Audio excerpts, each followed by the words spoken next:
All right, so category B, space margin, scale B11, road position dash parking lot. What does ICBC say? When driving in a parking lot, position your vehicle to ensure it is visible, obey signs posted, instructions, and provide room for other road users.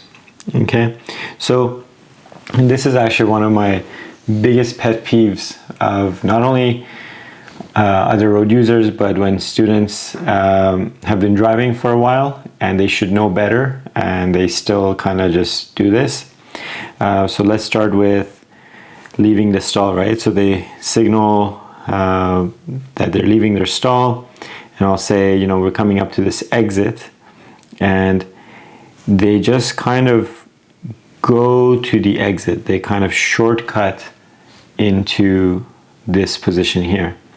Well, we can't do that, right? We have to imagine where the center divide line would be and stay on our side of it, right? So imagine this is a two-way road and turn correctly so that you're positioned here. Now, I'm not saying necessarily turn sharply and clip the car beside you, but when you come out halfway out of your parking stall, you should start turning the steering wheel to get you positioned back over to the right, because we drive on the right side of the road, right?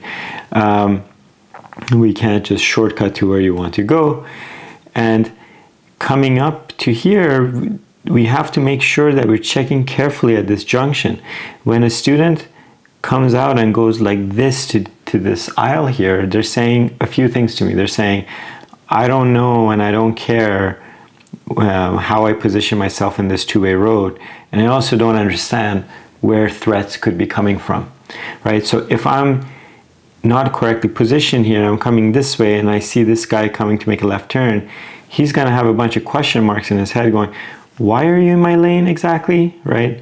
I need to be over here, and once I've seen that it's clear here, then and only then do I make this maneuver here, okay? Same idea parked over here.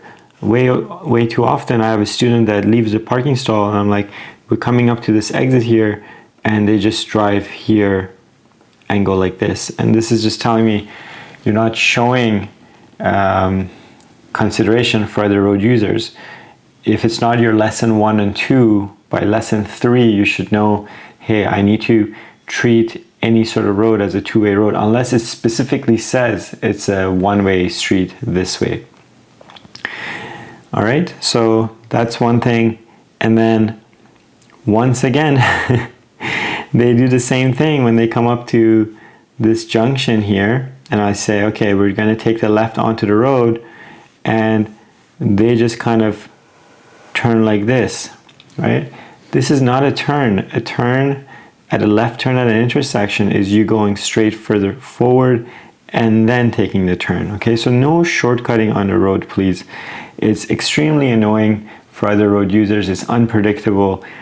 And the reason I sound a bit annoyed is because I see it way too often on the road. It's just people don't seem to care, and that's what's causing a lot of confusion and collisions, especially in parking lots, okay?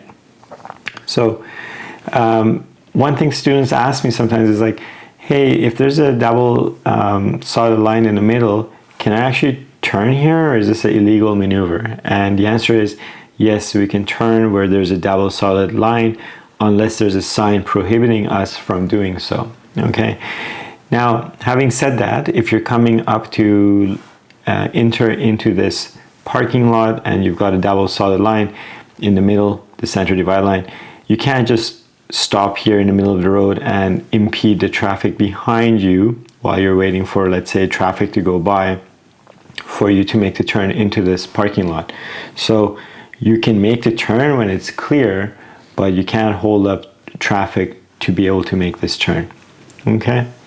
And going back to the whole staying alert in parking lots, right? I've written here, stay alert in parking lots, as they're confusing places because a lot of drivers feel like the rules of the road don't apply to parking lots. Always signal your intention regardless of how obvious you feel your maneuver is. People can't read your mind, right? Always 360 check before backing up. Even if you're backing up 2 inches, right? You think, okay, I've gone a bit too far forward, I need to back up a bit, fine. But just make sure you've 360 checked and look out the rear window before you do it. And you always need to look in the direction of travel.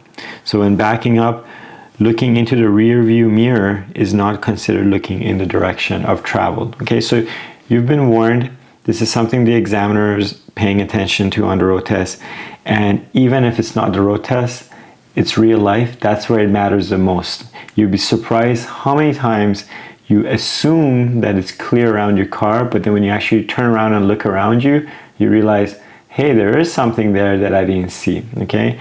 Take it from 20 years of driving experience, getting into this habit of positioning yourself correctly in the parking lot, signaling your intention, looking in the direction that you're planning on traveling, doing a 360 check before reversing.